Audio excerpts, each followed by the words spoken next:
kababayan, so ito yung pangalawang vlog natin today. Iisang lugar at magkakatabing bahay lang to. So gaya na sinabi ko sa inyo, ito yung na-vlog natin dati na tabi-tabi sa isang compound na maliliit na bahay. So ipakita ko din sa inyo bago natin siya puntahan, no? Bahay na yan, ito yung ating pupuntahan ngayon. Ito naman yung ating pinuntahan kanina. And then yung nandun sa kabila, yun naman po yung tumbok na yan. Yan po mismo napuntahan din natin nung nakaraan yan. So ito po dalawang nasa gitna, hindi po natin na puntahan. Ayan si nanay Bilin, yung prinsesa ng mga tuyo. Siya po yung nagtitinda ng tuyo na ang hanap buhay. Din ito po, maliit na ito. Sa kabila naman, itong may kulay brown, ibang bahay na din po yan. Naging dingding na ni Nanay Bilin yung dingding ng kapitbahay. Tapos dito naman ay nagdikit na rin yung kanilang bubong. Kaya sabi ko sa inyo ay dikit-dikit ang kanilang bahay dito. So si Nanay Bilin po yung ating pupuntahan today, no? Nay, kumusta?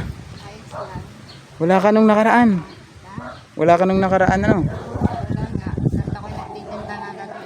Kumusta naman yung iyong pagtitinda ng tuyo nung nakaraan? Malaki ba ang kita? Lagi naman po. Sa awa ng Diyos nakakaubos naman, ano? Yun ang maintenance ko sa gamot. Yun ba ay tawag dito, namumursintuhan ka o sariling puhunan? Porsentuhan lang. Porsintuhan. Magkano isang balot? Sa isang balot, 50. 50 isang balot. So mga ilang balot ang tinitinda mo sa maghapon? Isang, 10 kilo lang. 10 kilo. Ilang balot yun?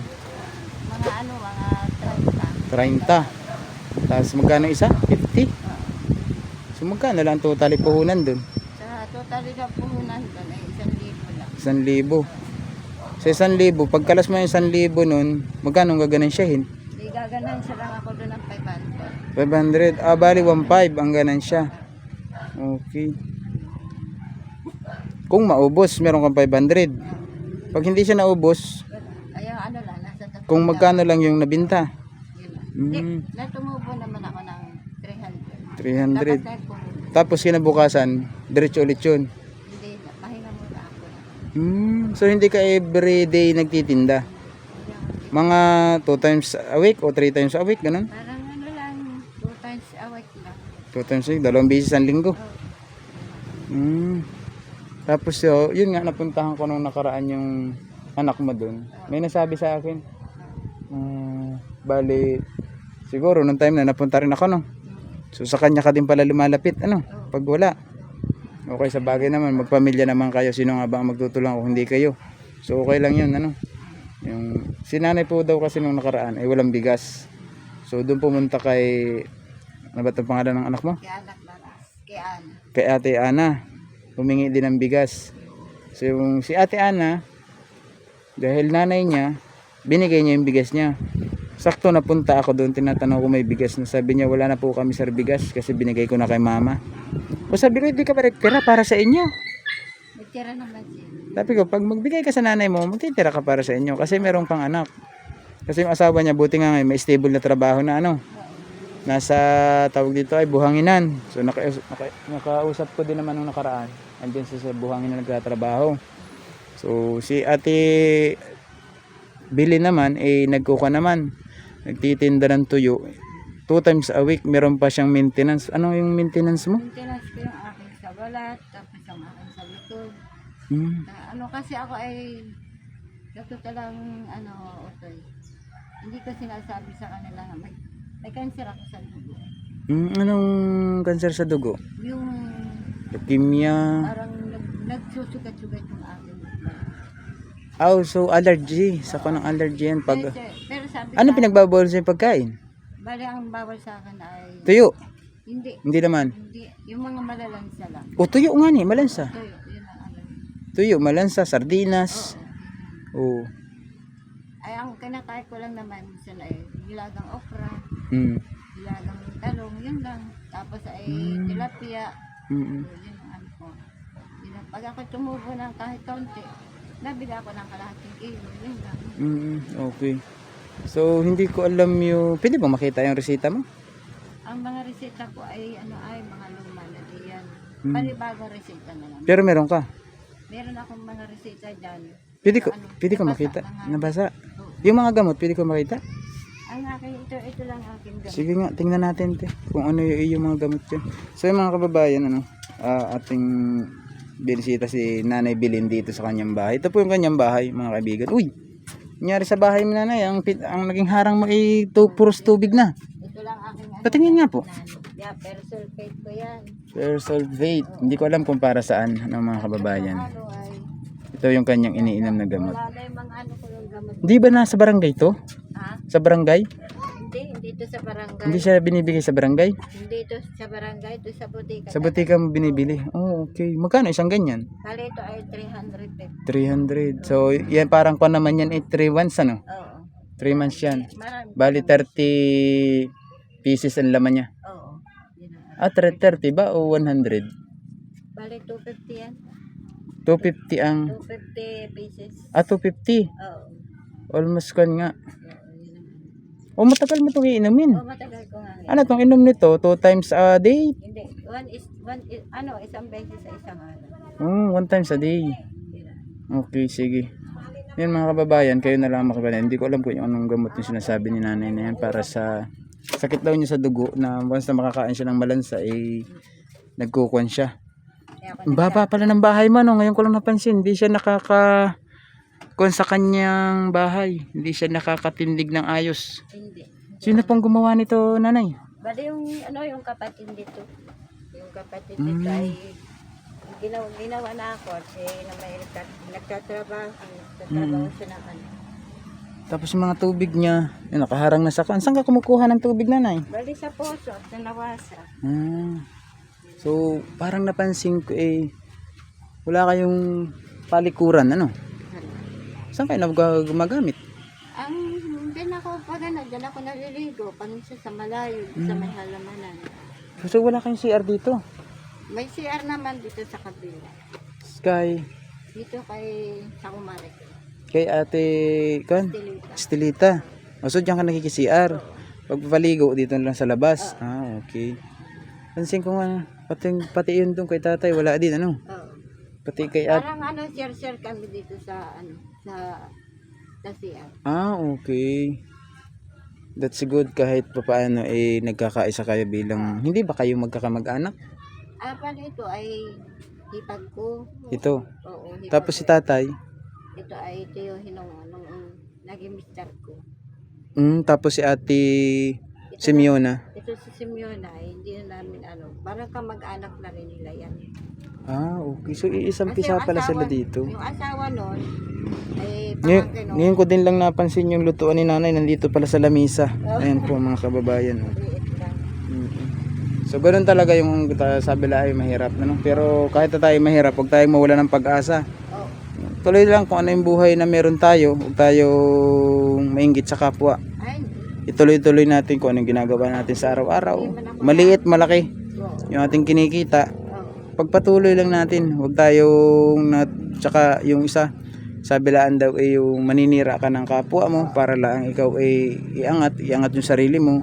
Mali, wag yun, bawal yun, masama yun, di ba? Kaya yung sabi ko sa inyo, yun. Kung ano yung madala ko pagbalik ko sa inyo, pagdamutan ninyo, tanggapin ninyo ng maluwag sa puso ninyo. Dahil ako'y nagpapasalamat dahil naging instrumento ako ng mga taong namang gustong makatulong sa kapwa, sa kababayan natin dito, di ba? So, yan mga kababayan, si Nanay Bilin po, isa po siyang tindera ng tuyo. Wala ka na bang tuyo na natira ngayon? Wala na, ubos na tayo ko. Ubos na. Naubos na 10 kilo ko.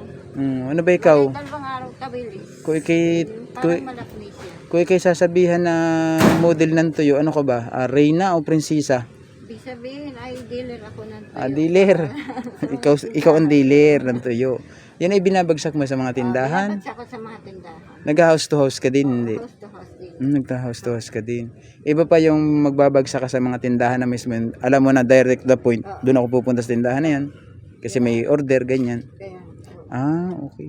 So, hindi ka naman pala masisiruhan sa isang araw. Ano? ay, hindi naman ako masisiruhan Okay. kasi ako naman pagkahalibat, nagpapahinga rin ako dahil pag minsan masama pagkaramdam. Mm-mm. Yun ang ano. So, yun mga kababayan. Kuhain po natin yung bigas para kay nanay. Ito yung ating last na pabigas. Galing kay Pare Koy, ano? Kay Pare Koy, Dani Makasait. So ito po ay ipinagkaloob niya na makarating sa ating mga kababayan. So si Nanay Bilin po yung ating last na mabibigyan, pare, galing kay Pare Koy, ano? So maraming salamat Pare Koy, Dani Makasait. Ayan, napakarami ng nabigyan nating bigas, hindi lamang dito sa Lucena. Umabot tayo ng Malikboy, Atimunan, Katanawan, General Luna, Pidak, at dito sa Sariaya, Candelaria, San Pablo, abot din tayo, Tayabas, Lokban, Laguna.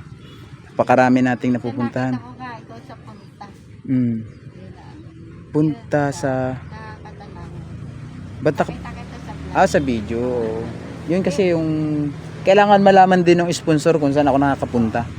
Kaya ako pinapakita yung hobby ko, kung saan ko dinala yung bigas, sino yung pinuntahan ko doon. Meron din po kasi akong binilag doon sa punta. Ba't alam mo yung punta? Yun yung lakuan ko ng Chinelo. Nakarating ka na rin po ron. Naglalako. Ano po bang probinsya nyo? Bali, ang probinsya ko, Bicol. Bicol. Oo. Pero paano ka nakapunta ron? Gawa ng, yung ama ko ay Bicolano. Bicolano nga. Malayo ang Bicol sa punta. Hindi, Katanawan, Quezon yun. Katanawan. May kamag-anak din kami. Ah, Sa okay. Katanawan. Saan sa Katanawan? Yan sa papuntang Mangarong lang yun. Kaya kuan, kasi Manggarong ay sakop ng kuan yan eh. Katanawan. Punta at Katanawan yan halos eh. Dikit-dikit na yan eh. Ang Manggarong ang entrance, papuntang punta. Punta. Yung tinatawag na Dayap. Oo, dahil. Yun ako naman po may pinuntahan doon yung